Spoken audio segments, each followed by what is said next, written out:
बहावल नगर से खबर आपको देंगे। Abdul Salam CEO PN news की रिपोर्ट के मुताबिक डिस्ट्रिक्ट अदालत में अदालती अमूल पर तैनात खवातीन अमले का दरीना मसला हल कर दिया गया।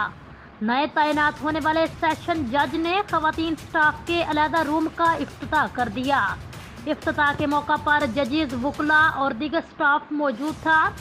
इफ्तिताह के मौका पर खवातीन स्टाफ काफ़ी खुश दिखाई दी।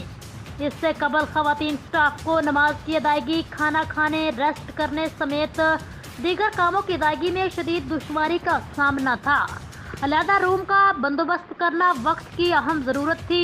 ज़हनी दबाव के बगैर खवातीन स्टाफ अपना काम एहसन तरीके से सरअंजाम नहीं दे सकती। अब खवातीन मुलाजमीन को किसी किस्म की परेशानी का सामना। डिस्ट्रिक्ट सेशन जज शाहजब सईद, सीनियर सिविल जज मंजर हयात खोखर और सिविल जज एजाज फरीद खलसाना का शुक्रिया अदा करती हैं।